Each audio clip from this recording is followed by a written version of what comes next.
most things at home. It's called a steel. The purpose of that is to keep a knife sharp. No, I'm sorry. No, that didn't come out very well. That didn't come out very well. That's what I tell my wife. The purpose of a steel is just to keep the edge on the blade.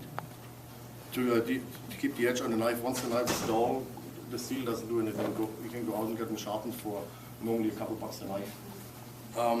The key to handle a steel, it depends what kind of knife. Like that one, I can use a metal steel. With that one, I have to use the ceramic steel. It's a knife a friend of mine made for me in Calgary to my specs. Like there's 5 different types of steel, the weight and everything. It's one of the things that on my bucket list. So one thing checked off. But generally, you would start at the end of the knife and have about a 45-degree angle. Every steel has some sort of a protective gizmo, yeah, what do we want on the bottom, in case you slip, so you don't hurt. It can hurt. I've got the top of my thumb off, I don't know how many times in my apprenticeship. Live from experience or learn.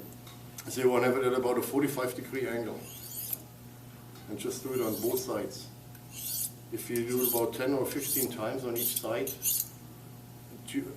during use, let's say you use a knife, let's say 15 minutes continuously, use it about every couple of minutes, just get a steel, run it over it a few times and then put it on the side.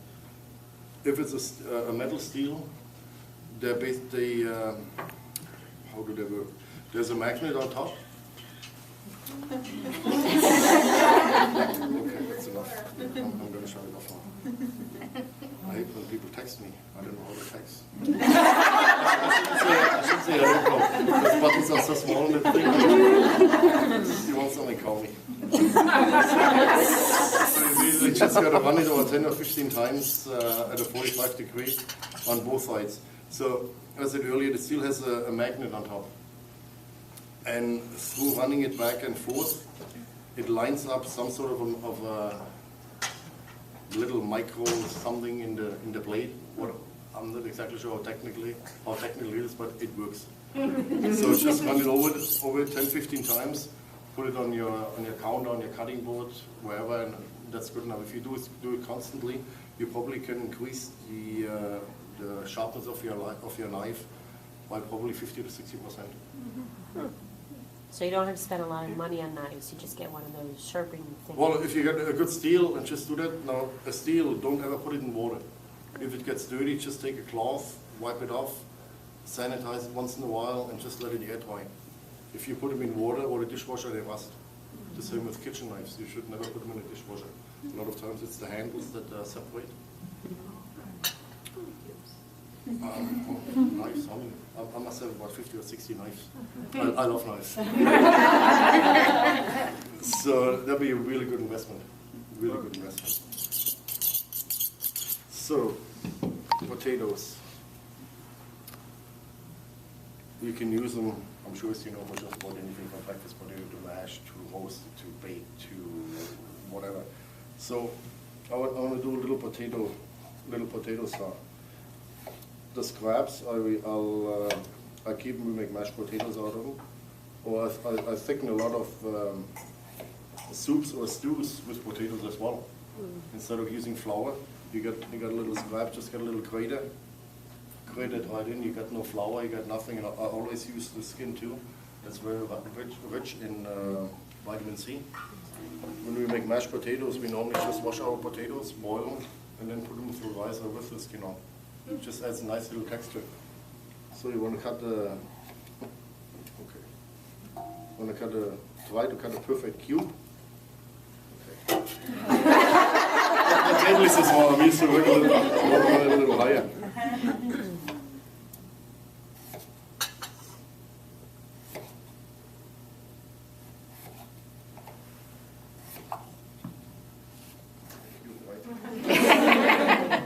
Right on the top, you did again about a 45-degree angle.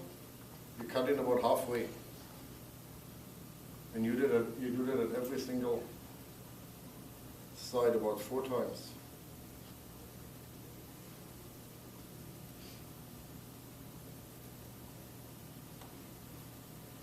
quite a while, but it's pretty cool after it's done. I did that for dinner, I think last year for about 60 people. That was a bad decision. And I opted for 3 pieces per person. So I had a couple of guys down there, I was teaching them how to make it, and after a while we had it down to a science.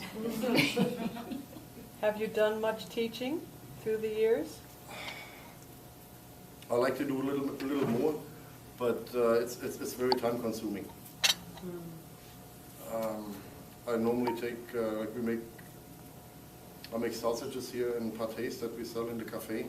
So every time I make some, I normally grab 1 or 2 of the more junior cooks and said, okay, you know what, today, you know, we're making sausages or pâtés or butters or whatever. So once you got 4 cuts on every side, just take the knife and get rid of all the excess.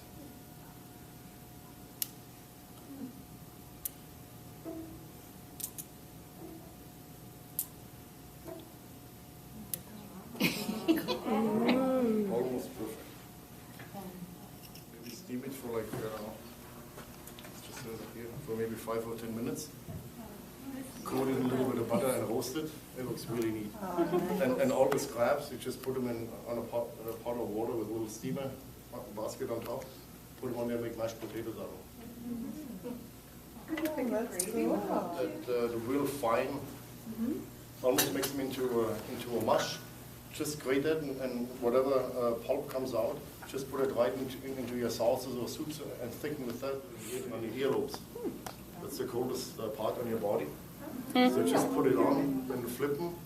You get 2 earlobes, you get 4 sides. So just go back and forth. It works really well, keeps a lot of blisters away. Yeah.